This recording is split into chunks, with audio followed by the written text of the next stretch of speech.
हर रोज एक नई कहानी देखने के लिए चैनल को सब्सक्राइब करें और बेल आइकन दबाना ना भूलें। आसिमा अपने ससुराल में सभी का ख्याल अच्छे से रखा करती थी, लेकिन उसकी सिर्फ एक कमी थी, जिसकी वजह से उसकी सास ज्योति उससे बड़ी परेशान रहती थी। वो आसिमा को डांटते हुए बोलती है, तेरे अंदर दिमाग नाम की चीज है या नहीं? तुझे कितनी बार कहा है कि घर खर्च के लिए पैसे अलग रखा कर और अपने खर्च के पैसे अलग रखा कर, जिससे पैसों का हिसाब कभी भी इधर उधर नहीं होगा। माँ जी, मैंने पैसे संभाल कर रखे थे, लेकिन अभी कहाँ गायब हो गए मुझे नहीं पता। पूरे घर में ढूंढ लिए ना अच्छे से? हाँ माँ जी, मैंने बेडरूम से लेकर वॉशरूम तक सब चेक कर लिया।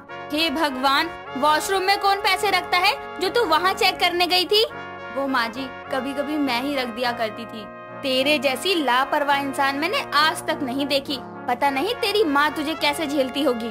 सॉरी माँ जी, मैं एक बार फिर से अपने कमरे में चेक कर लेती हूँ। यार, ये इस बात को यहीं क्यों नहीं खत्म कर देती? मैंने तो वो पैसे अपने खर्चों में लुटा दिए। अब मैं सच्चाई कैसे बताऊं? अगर बता दिया तो ये बुढ़िया मुझे घर से निकाल फेंकेगी। अब यहाँ खड़ी खड़ी क्या सोच रही है? जा ढूंढ उन पैसों को। हाँ, जाती हूँ। आसिमा इतना कहकर वहाँ से चली जाती है और अपने कमरे में बैठकर सोचने लगती है। उसे कुछ देर बाद एक तरकीब सोचती है और वो खुद से बोलती है, आइडिया, एक काम करती हूँ, मैं सासू माँ को बोल देती हूँ कि सरिता आंटी ने मुझसे पैसे लिए थे। उन्होंने मुझे 3 महीने बाद लौटाने की बात कही थी और ये बात बताना मैं आपको भूल गई थी। हाँ, ऐसा कहना ही ठीक रहेगा। ऐसे माँ जी का शक भी दूर हो जाएगा और मुझे छुटकारा भी मिल जाएगा। फिर 3 महीने में जैसे तैसे करके मैं माँ जी को पैसे लौटा दूंगी। इतना सोचकर वो फटाफट ज्योति के कमरे में जाती है और झूठ बोलते हुए कहती है, माँ जी, मैं आपको बताना ही भूल गई कि मैंने वो पैसे सरिता आंटी को दिए हैं। उन्होंने मुझे 3 महीने बाद वापस लौटाने को कहा था। लेकिन सरिता तो यहाँ से घर खाली करके 4 महीने पहले ही जा चुकी है। तूने उसे कब पैसे दे दिए? अगर घर में आई होती तो मुझसे जरूर मिलकर जाती। और वो भला तुझसे पैसे क्यों मांगने लगी? सहेली मेरी, लेना देना मुझसे है उसका। तेरे पास कब से उधारी के लिए आने लगी वो? धत तेरी की, फंस गई अपने ही जाल में। अब कौन सा झूठ बोलूं? जल्दी कर, नहीं तो बुरी तरह लपेटे में आ जाएगी। अरे बोल ना, क्यों झूठ पकड़ा गया ना तेरा? नहीं माँ जी, झूठ कैसा? मैंने फिर किसी और को दिए होंगे पैसे, लेकिन किसे दिए वो याद नहीं। बस कर तू, झूठ बोलने की भी हद होती है, लेकिन तूने तो वो भी पार कर दी है। रुक तू, शाम तक आने दे तेरे पति को, सब बताती हूँ आज मैं उसे। हाँ, बता देना, मैं नहीं डरती। अब आपको जब पता ही चल गया है तो शायद अब मुझे डरने की कोई जरूरत भी नहीं है। मैं बचपन से ही बहुत खर्चीली हूँ। मेरे माँ बाप ने मुझे किसी भी चीज की कमी महसूस नहीं होने दी और मुझे यहाँ अपने खर्चों के लिए झूठ बोलना पड़ रहा है। अच्छा, तेरे मुँह में जुबान भी है? मुझे तो इस बात की खबर ही नहीं थी। हाँ माँ जी, लेकिन आज से मैं अपने खर्चों के लिए कोई भी कॉम्प्रोमाइज नहीं करूँगी।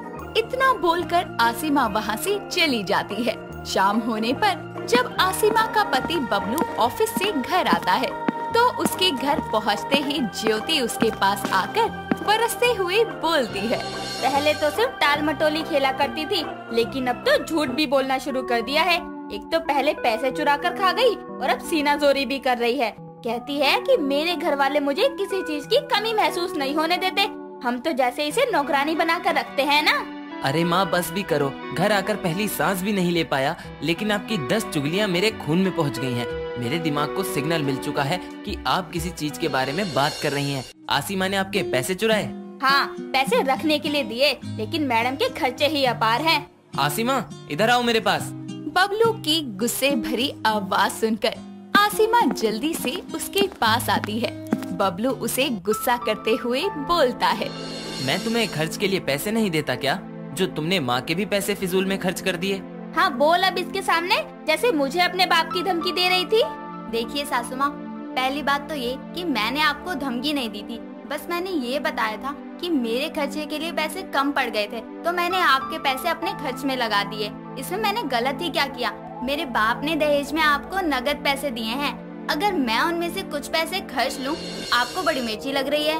देखो आसिमा, तुम मेरी माँ से ऐसे बात नहीं कर सकती। और हाँ, आज से ही तुम अपना खर्चा खुद निकालोगी, समझ आई बात? अब इसके लिए जो करो, लेकिन घर के पैसे को तुम हाथ भी नहीं लगाओगी। ठीक है, फिर कोई ऑब्जेक्शन मत करना आगे चलकर। इतना बोलकर आसिमा वहाँ से चली जाती है।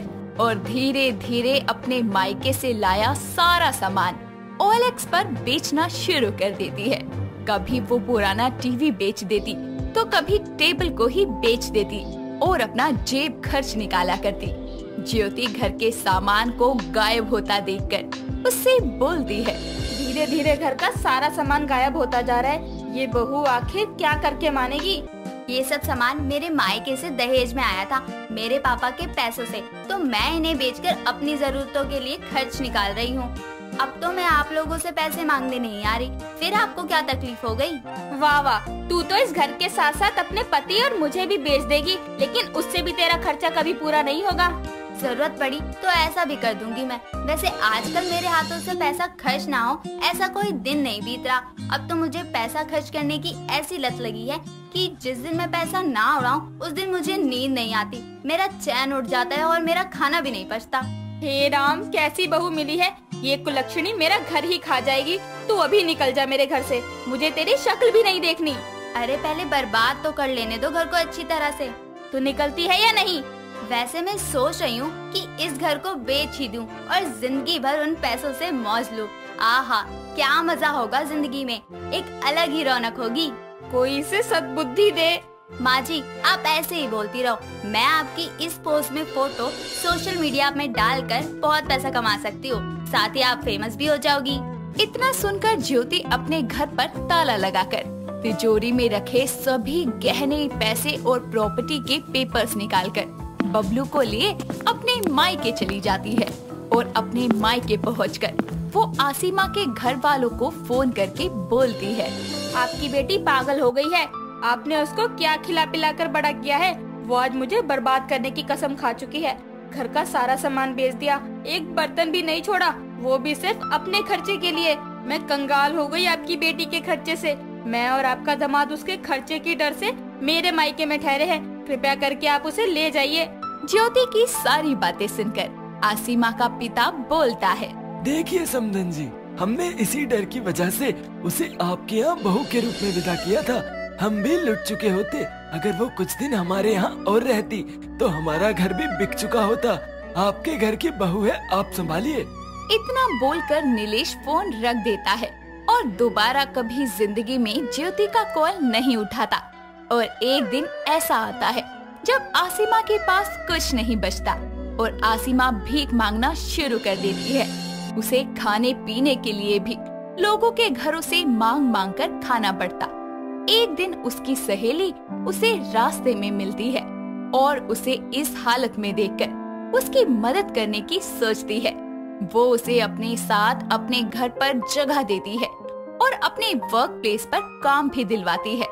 अब खर्च के लिए आसिमा को भीख मांगने की जरूरत नहीं पड़ती और वो संभल कर दोबारा से सब कुछ ठीक कर देती है। हेलो दोस्तों, ये कहानी है श्वेता नाम की एक भोजपुरी लड़की की, जो कि जाति और भाषा से तो बिहारी होती है, लेकिन वो बचपन से ही शहर में पली बड़ी थी और इसी कारण उसे अपनी भाषा यानी कि भोजपुरी अच्छे से नहीं आती थी। और इसलिए जब भी उसके मम्मी पापा भोजपुरी में एक दूसरे से बातें करते तो उसे ज्यादा कुछ समझ नहीं आता था।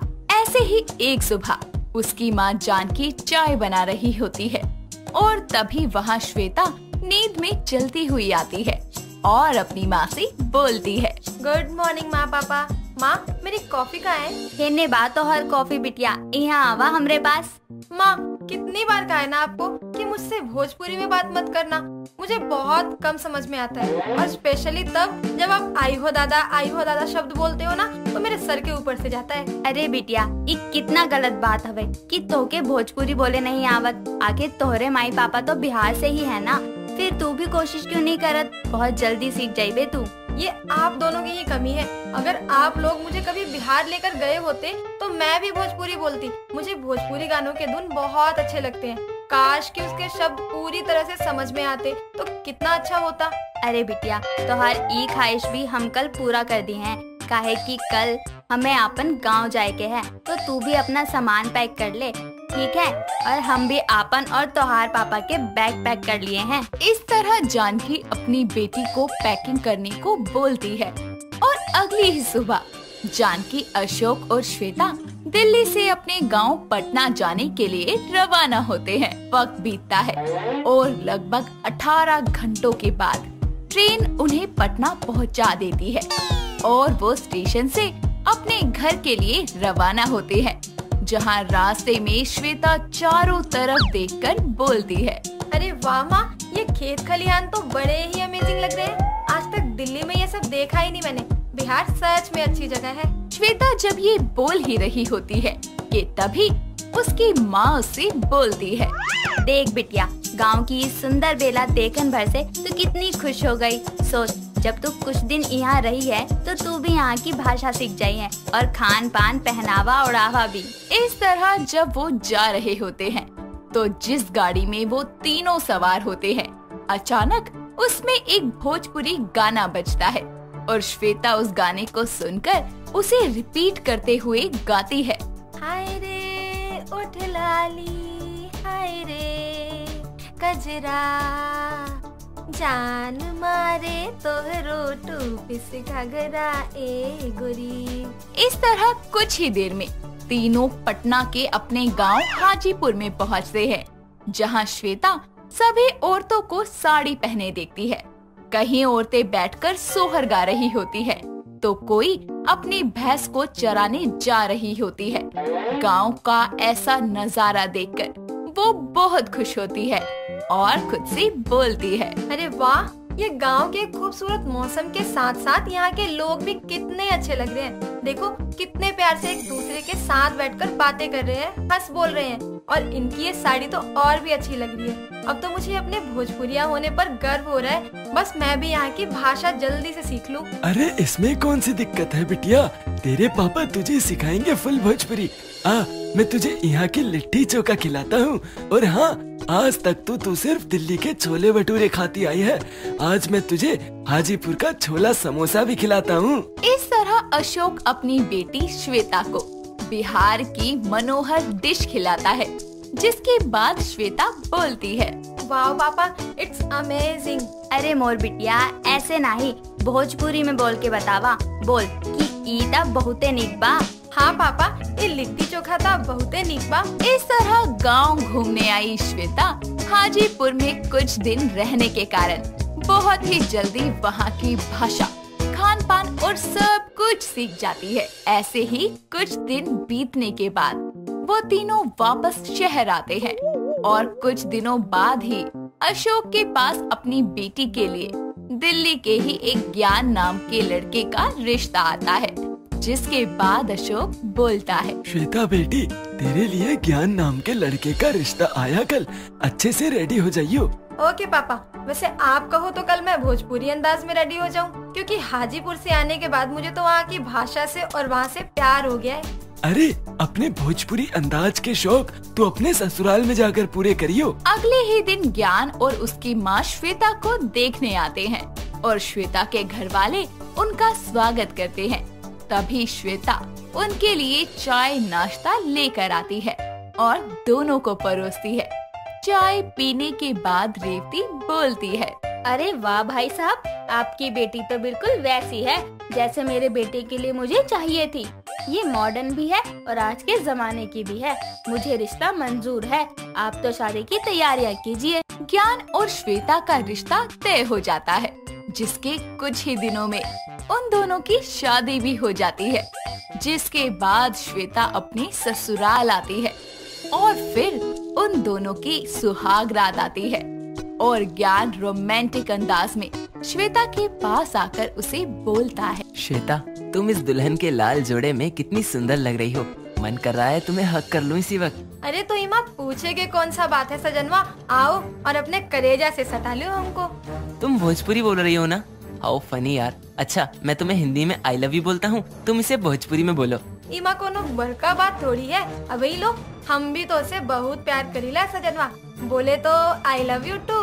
शादी की रात इस तरह वो दोनों एक दूसरे के हो जाते हैं और ऐसे ही कुछ घंटे बीतने के बाद सुबह होती है और श्वेता सुबह ही उठकर बहू होने के नाते नहा धोकर शीशे के सामने रेडी हो रही होती है और खुद से बोलती है।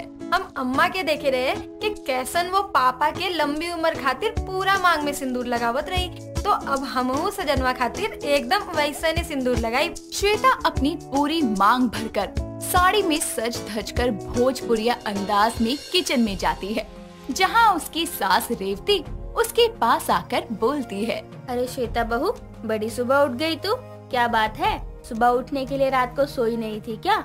और ये तूने कैसे बिहार के लोगों के जैसा मांग भरी हुई है? आज की लड़कियों की तरह हल्का सिंदूर भी लगा सकती है तू। अरे अम्मा जी, आपका तो खुश होके के चाहिए। हमरे हाजीपुर में औरतों को ऐसे ही सिंदूर लगाते देखे रहे हम, इसलिए हम भी सोचे कि हम भी अपने सजनवा खातिर पूरी मांग का सिंदूर लगाए। और ये अम्मा जी, रात हम जल्दी सोए रहे ताकि तड़के उठ जाएं, इसलिए उठ गए। बिहार में भी लोग बहुत जल्दी उठे थे और नई बहुरिया तो एकदम जल्दी। अरे बस कर, क्या भोजपुरी में बकबक करे जा रही है? और ये क्या तू अपने पति को सजनवा बोल रही है और मुझको अम्मा जी?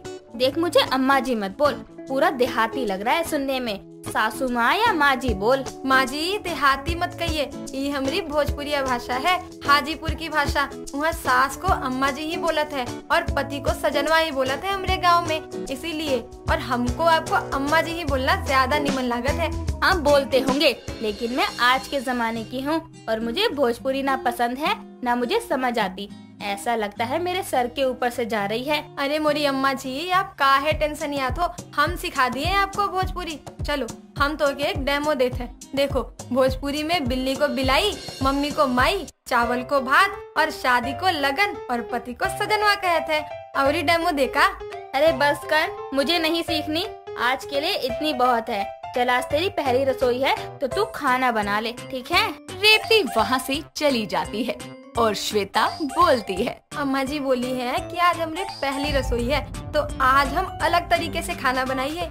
हम हाजीपुर घूमे गए रहे तो वहाँ देखे रहे कि कैसे वो लिट्टी चोखा वाला चाचा वो डिश बनाए रहे, आज हम वह बनाई है। इस तरह भोजपुरी भाषा की दीवानी श्वेता किचन में लिट्टी चोखा बनाते हुए भोजपुरी गाना गाती है। कमरिया करेला पालप लॉलीपॉप लागेलू, कमरिया करेला पालप लॉलीपॉप लागेलू। श्वेता भोजपुरिया अंदाज में पहली बार रसोई में लिट्टी चोखा बनाकर डाइनिंग टेबल पर लेकर आती है और अपनी सास को बुलाकर उसके लिए लिट्टी चोखा परोसते हुए बोलती है।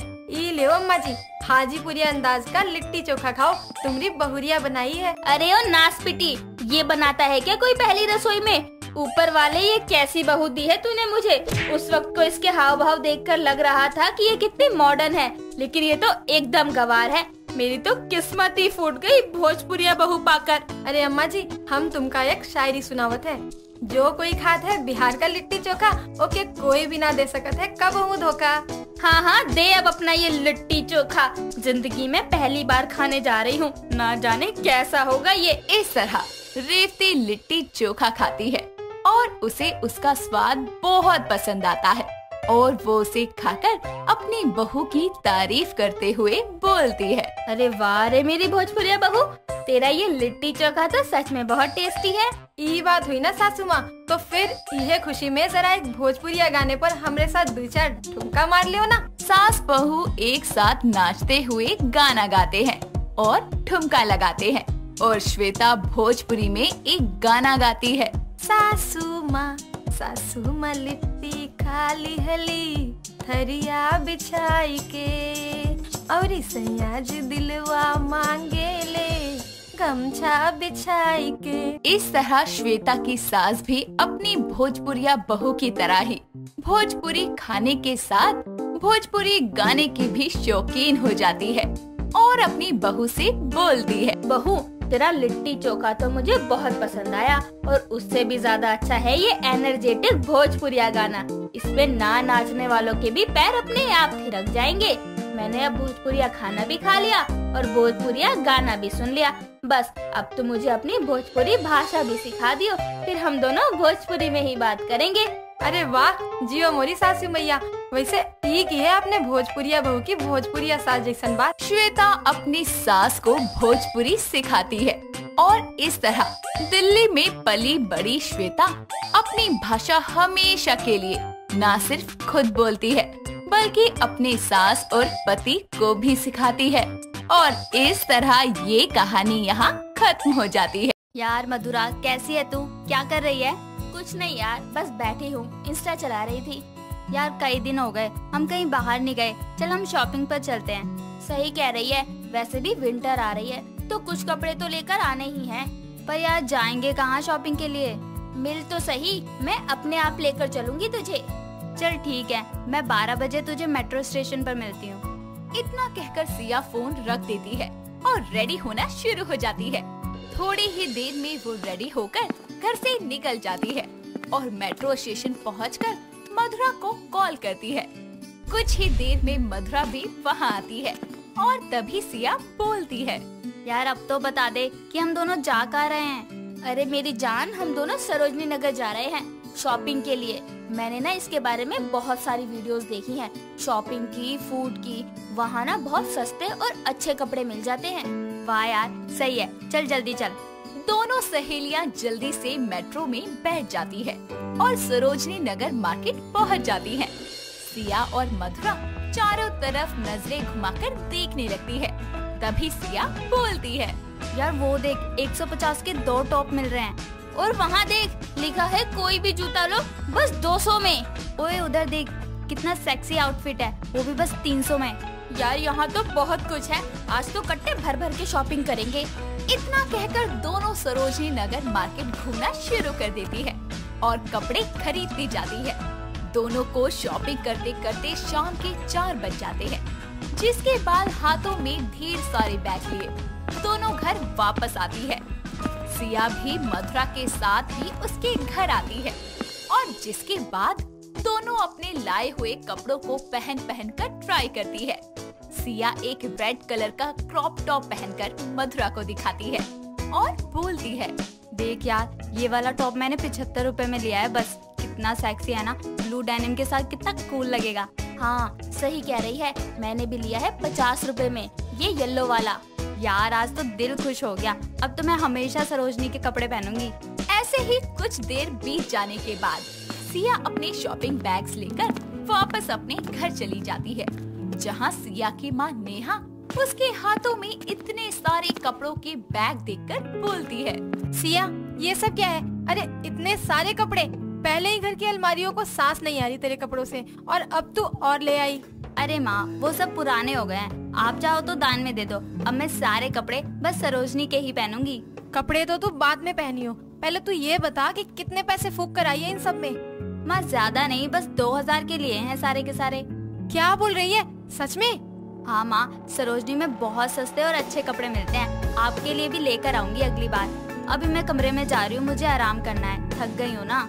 इतना कहकर सिया वहाँ से चली जाती है और नेहा सिया के जाने के बाद उसके लाए हुए सारे कपड़े देखती है और बोलती है, वाह मेरी बेटी तो समझदार हो गई है, एकदम लल्लन टॉप कपड़े लाई है। अब तो मेरी बेटी बस सरोजनी के कपड़े पहनेगी। ऐसे ही कुछ वक्त बीत जाता है और सिया रोज रोज अपनी सरोजनी से लाए हुए कपड़े पहन कर स्टाइल मारती है। कॉलेज से लेकर मार्केट और मार्केट से लेकर हर गली मोहल्ले तक हर जगह उसके फैशन अप टू डेट की चर्चा होने लगती है। ऐसे ही एक दिन सिया मधुरा के साथ क्लब जाती है। सिया वहाँ पर अपना सरोजनी से लाया हुआ शॉर्ट ड्रेस पहनकर जाती है और दोनों सहेलियाँ डांस फ्लोर पर खूब डांस करती है। तभी सिया की सैंडल की हील टूट जाती है और जैसे ही वो गिरने वाली होती है, तभी वहाँ मौजूद अभय नाम का लड़का उसे अपनी बाहों में संभाल लेता है और बोलता है, हेलो मिस, आप ठीक तो है ना? ठीक हूँ, वो मेरी सैंडल की हील टूट गई।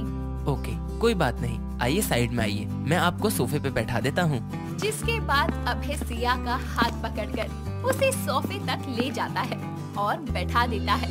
दोनों काफी देर तक वहाँ बैठकर बातें करते हैं और दोनों में अच्छी दोस्ती हो जाती है। तभी वहाँ मधुरा आती है और बोलती है, ओए तो यहाँ कब आई और ये कौन है? यार ये अभय है, मेरी हील टूट गई थी तो इन्होंने मुझे संभाला और यहाँ तक ले आए। अभय, ये मधुरा है, मेरी दोस्त। हेलो मधुरा, वैसे एक बात कहूँ आपसे सिया? जी कहिए। आपकी ये ड्रेस रियली बहुत अलग है और सुंदर है। पूरे क्लब में आपकी जैसी ड्रेस किसी ने नहीं पहनी। Thank you. चलिए मैं आप लोगों को आपके घर छोड़ देता हूँ, काफी लेट हो गया है और आपकी हील भी टूट गई है, तो मैं कार से छोड़ देता हूँ। आराम से घर पहुँच जाएंगी आप। तीनों बातें करते हुए क्लब से बाहर आते हैं, जिसके बाद अभय पहले मधुरा और फिर सिया को उसके घर छोड़ देता है और फिर वहाँ से चला जाता है। ऐसे ही वक्त बीतता जाता है। सिया का सरोजनी के कपड़े पहनने का क्रेज बढ़ता जाता है। अब वो वहाँ से लाए हुए कपड़ों को पहन कर रेडी होती और फोटो क्लिक करके अपने सोशल मीडिया पर अपलोड करती रहती और उसके स्टाइल को देखते हुए उसकी प्रोफाइल पर लाइक्स और फॉलोअर्स भी बढ़ते जाते। ऐसे ही एक दिन सिया अकेले सरोजनी नगर कपड़े लेने जाती है, जहाँ वो एक ड्रेस को देखकर बोलती है, वाह कितनी खूबसूरत ड्रेस है, ज़ारा की फर्स्ट कॉपी लग रही है। अगर इसे पहनकर मैं निकलूंगी तो लोग मेरे फैन, कूलर, एसी सब हो जाएंगे। पूछती हूँ कितने की है। हेलो सुनिए, ये ड्रेस कितने की है? मैडम 700 का है। अरे कुछ तो कम कर लो, ये तो बहुत ज्यादा है। सिया की बात सुनकर जैसे ही दुकानदार पलटकर उसकी तरफ देखता है तो सिया के फेस पर एक बड़ी सी स्माइल आ जाती है, क्योंकि वो कोई और नहीं बल्कि अभय था। अभय सिया को देखकर बोलता है, अरे आप? जी मैं। ये शॉप आपकी है? जी ये मेरी शॉप है। यहाँ सरोजनी नगर में ही हमारी बहुत सारी शॉप हैं। हाय मेरी तो निकल पड़ी, अब तो मैं इसे ही बॉयफ्रेंड बनाऊंगी। क्या हो गया, आप कहाँ खो गयी?